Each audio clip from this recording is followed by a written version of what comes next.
Good morning, everyone. Thank you so much for coming to our Panther Partnership Celebration this morning. My name is Jennifer Marshall. I am the Director for the Office of Environmental Management with FDOT, the Florida Department of Transportation.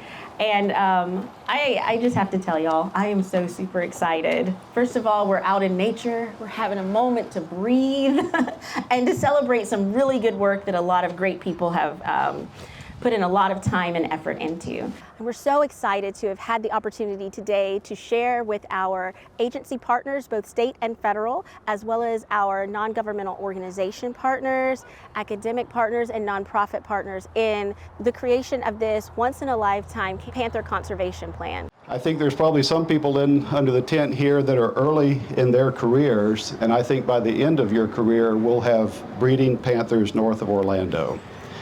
And if that happens, this plan that we're celebrating today is going to be a major, major reason why that happens. So let's all stick around and find out. We'll see what it looks like 30 years from now. One of the things I'm really optimistic about is this Florida Panther Conservation Plan.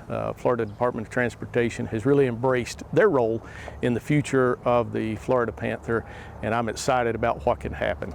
Anything that we do with the Department of Transportation here in Florida is big, and I think it charts a new course for the future of the Florida Panther, and I think that it's a good one. I wanted to say, when you talked about Alligator Alley and all of that in the early 70s, my family lived in Lighthouse Point on the East Coast.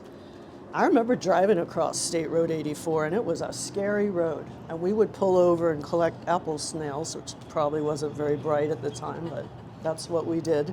Alligators everywhere, and I also remember the signs where it would say, only 30 panthers left, and then it would have a cross mark, and someone will have written 29 or whatever those numbers were. So we've come a long way since then, but I actually remember those days. We are thrilled to be out here celebrating the Florida Panther Conservation Plan with the Florida Department of Transportation, multiple NGO partners and Florida agencies. FWC is here, the U.S. Fish and Wildlife Service is here, and we are just enjoying this beautiful day and celebrating the expansion of panther habitat, safe crossing over our roadways, under our roadways, and making sure that we have a connected habitat for panthers to thrive. It's a great opportunity to give my thanks and appreciation to the FDOT team, because even though my job is to coordinate panther recovery, it's the FDOT team that really does the on-the-ground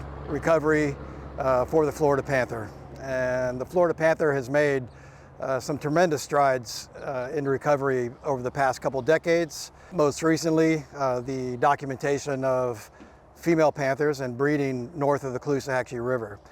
The panther is an extremely resilient species. It has an inherent resiliency, and all we need to do is just give it the space to exhibit that resiliency.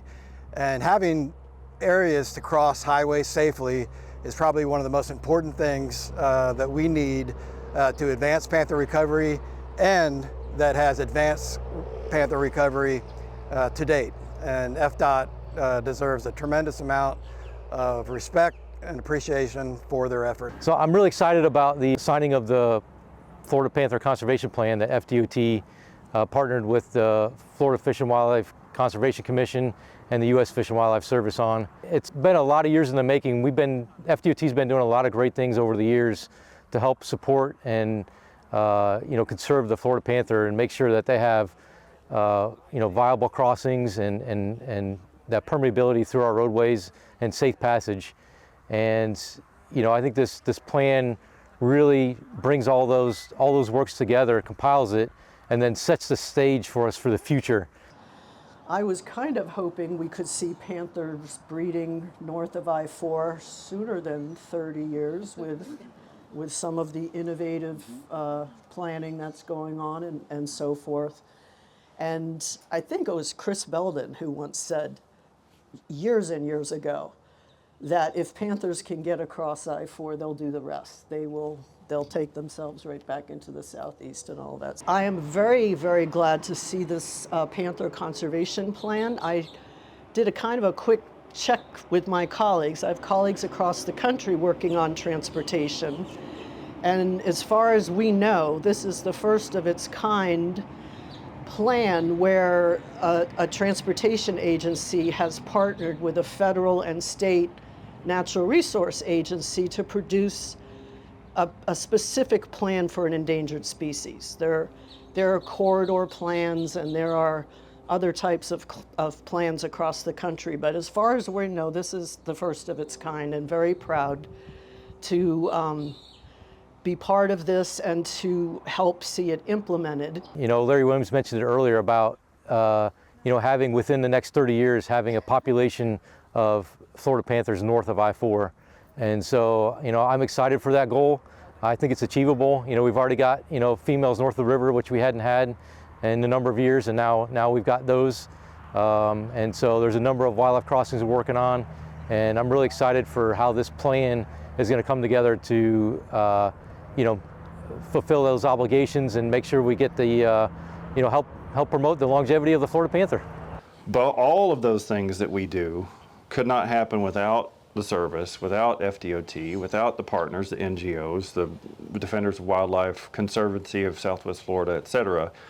Everybody always doesn't see eye to eye, but everybody's here under this tent after all that, still working together for that common goal of ensuring conservation of the species. It was just really great to be out here today to see the culmination of our Florida Panther Conservation Plan come together with all of the great partners that we have from U.S. Fish and Wildlife Service, the Florida Fish and Wildlife Conservation Commission, and all of our really great NGO partners.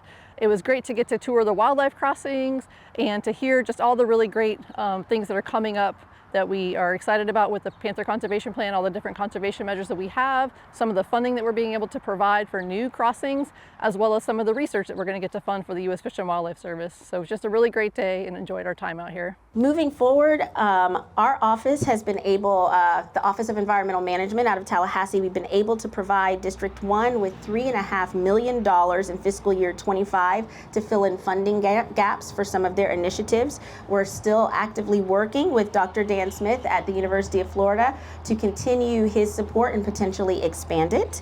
And we're currently coordinating with the U.S. Fish and Wildlife Service to provide almost $1 million to support research needs and other conservation measures from the plan that will be theirs to be able to use. So we are moving forward. There's still a lot more work to do. This is not the end, a very strong beginning. And again, we'd like to thank all of you for coming to celebrate this with us today.